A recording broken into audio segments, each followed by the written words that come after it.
सभी को मेरा नमस्कार। मैं सुमन शर्मा आप सबका स्वागत करती हूँ। आज का जो मेरा विषय है साहित्य और दर्शन है। साहित्य और दर्शन का अपना ही संबंध है।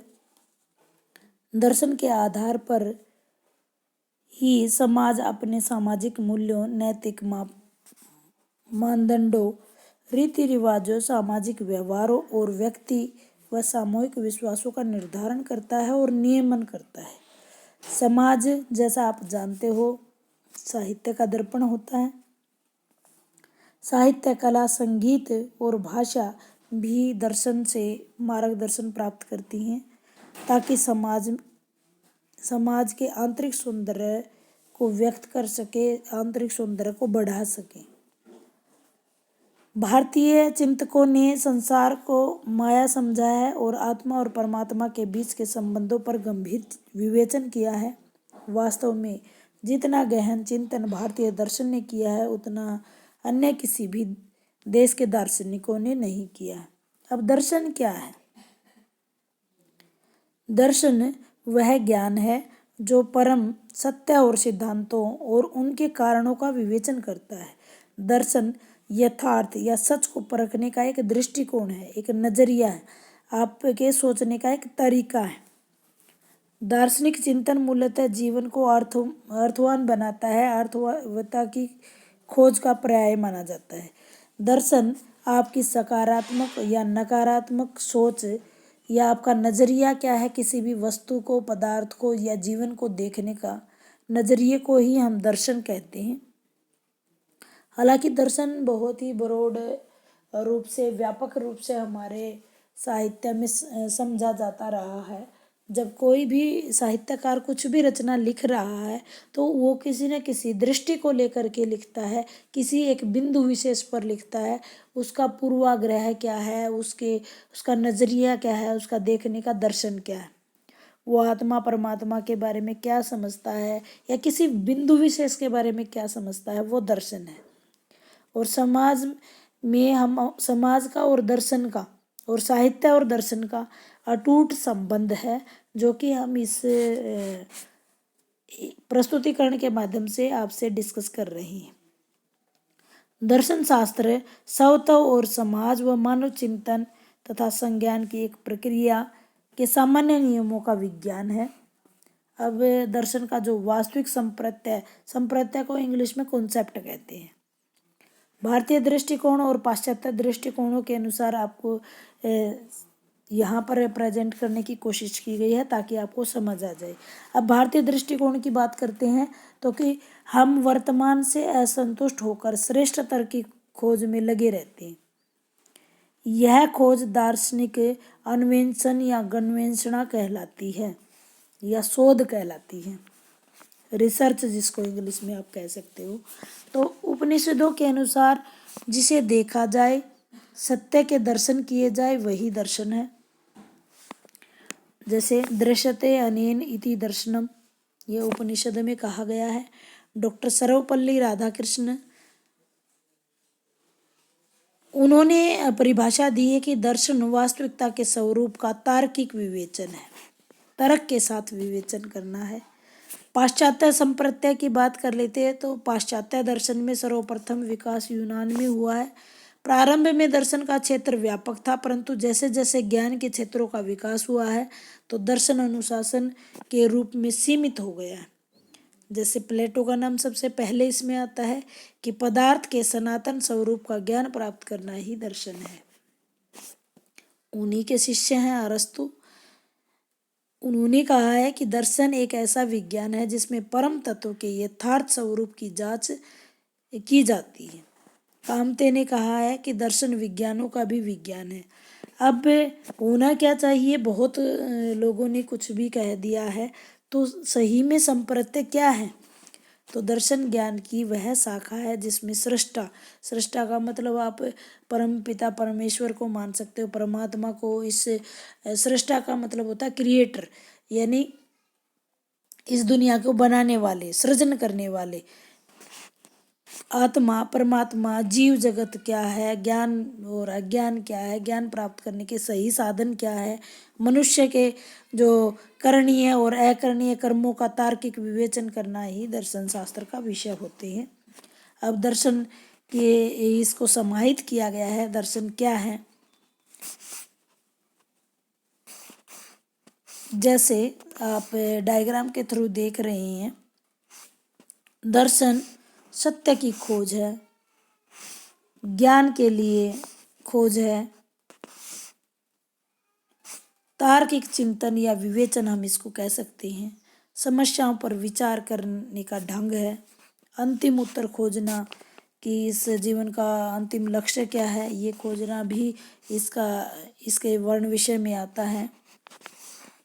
जीवन की आलोचना करना, अनुभव की बोधगम्यता कि अनुभव से हमने क्या सीखा, विचारीकरण की कला और सत्य की खोज, ये सारे के सारे संप्रत्यय हम दर्शन में ही जानने की कोशिश करते हैं। केवल ईश्वर, ब्रह्मा, जीव, मनुष्य, इसकी यथार्थता और अंतिम वास्तविकता आदि से संबंधित प्रश्नों के उत्तर खोजना ही दर्शन की परिधि में नहीं आते हैं। व्यापक अर्थ में दर्शन वस्तुओं, प्रकृति, मनुष्य, उसके उद्गम, उसके लक्षण, लक्ष्य क्या है, उसका प्रतिवीक्षण या प्रतिवीक्षण का मतलब उसको देखने, समझने, सोचने का एक तरीका है। जीवन की के विषम परिस्थितियों में एक शक्तिशाली विश्वास है जो उसको धारण करने के लिए अन्यों से उसको अलग करता है। अब भारतीय दर्शन की बात कर लेते हैं। प्राचीन भारत में दर्शन और अध्यात्म के क्षेत्र में अपना योगदान रहा है, जो विश्व प्रसिद्धि का कारण भी उनका बना है। परंतु भारत में जगत के विषय में भौतिकवादी विचारधारा भी विकसित हुई है। प्राचीन चिंतकों ने सिखाया है कि मानव की 4 पुरुषार्थ होते हैं और उन 4 पुरुषार्थों की प्राप्ति के लिए वो आजीवन प्रयास करता रहता है। ये पुरुषार्थ है धर्म, अर्थ, काम और मोक्ष। प्रत्येक पुरुषार्थ पर पुस्तकें, लेख का उसका प्रतिपादन भी किया गया है। इसमें मोक्ष की चर्चा जो है वो कदाचित बहुत ही कम आई है और केवल प्रसंगवश ही उसमें बोला जाता है। मोक्ष मूलतः दर्शन संबंधी ग्रंथों का विषय रहा है, जिसका अर्थ है जन्म मृत्यु के चक्कर से उद्धार करना, जन्म मृत्यु के चक्कर से छूट जाना। किसी से भी अब बूढ़े बुजुर्गों से सुनोगे कि क्या करना चाहते हो, कि मोक्ष की प्राप्ति करना चाहते हैं, स्वर्ग को प्राप्त करना चाहते हैं, उसके लिए वो आजीवन लगे रहते हैं दान दक्षिणा करने में। ये हमारी संस्कृति में देखने को हमें मिलता है। इसका उपदेश सबसे पहले गौतम बुद्ध ने दिया था, लेकिन बाद में कई ब्राह्मणपंथी दार्शनिकों ने इसे आगे बढ़ाया है। दर्शन के प्रमुख संप्रदाय हैं जो भारतीय दर्शन में माने जाते हैं, वो सांख्य, योग, न्याय, वैष्णिक, मीमांसा और वेदांत। ये दर्शन है 6। इसके अलावा षटांग दर्शन भी हैं, यानी 16 दर्शन भी है। ये 6 दर्शन है, षटांग दर्शन जिसको बोलते हैं। भारतीय दर्शन और उनके प्रवर्तकों की बात कर लेते हैं। जैसे भौतिकवादी हैं जो चारवाक है, चारवाक ही इसके प्रवर्तक रहे हैं। ये दर्शन है सांख्य दर्शन कपिल मुनि, योग दर्शन पतंजलि जिनकी रचना है योगसार, न्याय दर्शन है गौतम जिनकी रचना का नाम है न्याय सूत्र, वैशिक कणाद या उलूक भी इनको कहा जाता है, बहुत बार प्रतियोगी प्रश्नों में पूछा जाता है। मीमांसा, इसके 2 पार्ट हैं, पूर्व मीमांसा और उत्तर मीमांसा। पूर्व मीमांसा के जो प्रवर्तक है वो जैमिनी जी हैं और उत्तर मीमांसा के बदारायण हैं जो ब्रह्मसूत्र जिनकी रचना है। आइए इन पर थोड़ा थोड़ा सा इस पर डिस्कस कर लेते हैं। सांख्य दर्शन जो कि सबसे पुराना दर्शन है, यह जगत की उत्पत्ति ईश्वर से नहीं अपितु प्रकृति और पुरुष से मानता है। सांख्य अपने आरंभ काल में भौतिकवादी था, फिर आध्यात्मिकता की तरफ मुड़ जाता है और मोक्ष की प्राप्ति के लिए यथार्थ ज्ञान से ही हो सकती है। यह यथार्थ ज्ञान यथार्थ ज्ञान प्रत्यक्ष अनुभव और शब्द ज्ञान से ही संभव हो सकता है। आइए न्याय दर्शन की बात कर लेते हैं। न्याय और विश्लेषण पद्धति का विकास तर्क शास्त्र से हुआ है। इस दर्शन के अनुसार मोक्ष ज्ञान की प्राप्ति से हो सकता है। इसमें किसी प्रतिज्ञा या कथन की जांच अनुमान, शब्द और उपमान द्वारा की जा सकती है। इस दर्शन में तर्क के प्रयोग को ज़्यादा महत्व दिया गया है न्याय दर्शन में। अब योग दर्शन की बात कर लेते हैं। योग दर्शन के अनुसार मोक्ष ध्यान और शारीरिक साधना से मिलता है। ज्ञानेंद्रिय और कर्मानेंद्रियों के निग्रह यानी योग मार्ग का मूल आधार है।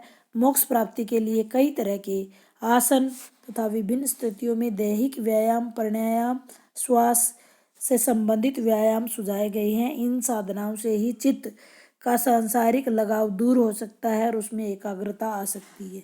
चौथा दर्शन है जो कि वैषयिक दर्शन बोलते हैं, जिसको भौतिक तत्वों के विवेचन को महत्व दिया जाता है। सामान्य और विशेष के बीच में अंतर करता है। इसमें परमाणुवाद की स्थापना की गई है, जिसके अनुसार भौतिक वस्तुएं परमाणुओं से बनी है।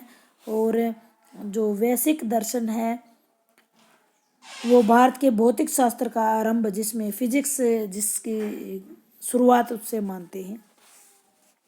मीमांसा का मूल अर्थ होता है तर्क करने तथा अर्थ लगाने की कला को।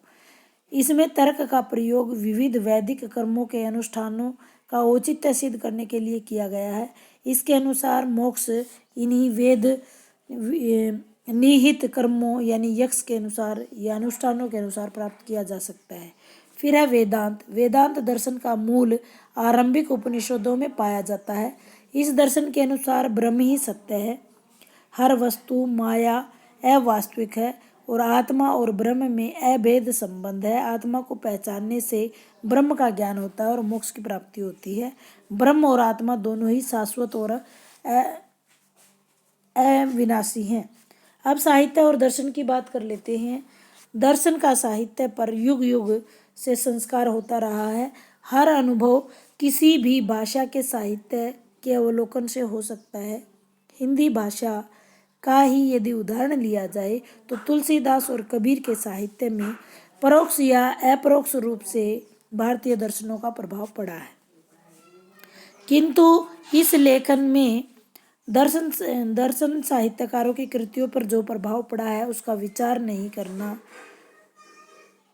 साहित्य के निर्माण में दार्शनिक प्रक्रिया की जो पृष्ठभूमि है उसका चिंतन करने का ही इस लेख में मेरा प्रयत्न रहा है। लेखक कहता है कि दर्शन और साहित्य इन दोनों का उद्देश्य अपनी अनुभूति और यथा तथ्य रीति से जान लेना। इस बात को ठीक तरह से समझने के लिए दर्शन हमारे अनुभवों का विश्लेषण करके उसके कण कण को अलग अलग निकालता है। हमारा अनुभव इन कणों का ही नहीं रहता बल्कि वह होता है जो एक क्वाड्रम का मतलब एक छोटा सा हिस्सा या एक समस्त का। इस समस्त और उसमें अंगीभूत कणों के संबंध में कि छोटी चीज और समस्त चीज, छोटी चीज क्या है और बड़ा रूप क्या है, यह सब कुछ समझ लेना ही दर्शन का विषय है।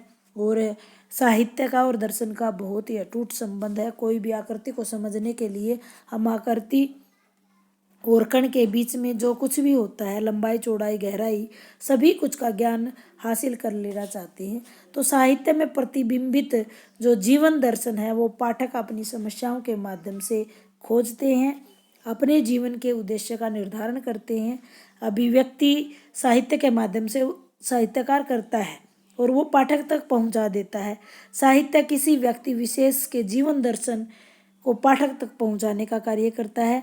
दर्शन कितना सटीक है और युगानुरूप है, साहित्यकार के सोचने विचारने शक्ति पर निर्भर करता है। साहित्य में महान व्यक्ति का जीवन दर्शन होता है और साहित्यकार अपने जीवन दर्शन की अभिव्यक्ति साहित्य के माध्यम से करता है। किसी भी रचना में निहित साहित्यकार के विचारों को किसी भी नाम से क्यों न पुकारा जाए, उसमें रचनाकार का दर्शन ही होता है। युगीन समस्याओं का अनुभव करके अपनी सूक्ष्म अनुभूतियों के द्वारा किस प्रकार से वह चरित्र को उभारता है कि पढ़ने मात्र से पाठक उस वर्ग की समस्याओं का समाधान निकल लेता है। ये दर्शन और साहित्य का संबंध ही तो है। आइए निष्कर्ष की बात कर लेते हैं। निष्कर्ष, जैसे मनुष्य एक चिंतनशील प्राणी है, दर्शन उसकी चेतना का विषय है। साहित्यकार एक संवेदनशील प्राणी है, उसका दर्शन उसके जीवन से संबंधित क्षेत्रों में बारीकी से सोचने पर उसे मजबूर करता है। साहित्यकार प्रत्येक पक्ष पर अपना दृष्टिकोण व्यक्त करता है। इसीलिए साहित्य और दर्शन का जो संबंध है वो बहुत ही ज़्यादा घनिष्ठ है। साहित्य व समाज की प्रेरणा समाज के लिए ही है, समय के साथ समाज की समस्याओं के साथ होती है। साहित्यकार अपने दृष्टिकोण व अपने नज़रियों से इन समस्याओं का समाधान प्रस्तुत करता है और करते रहेंगे। उम्मीद करती हूँ समाज और दर्शन और साहित्य का ये सह संबंध मैं आपको स्पष्ट कर पाई होंगी। धन्यवाद।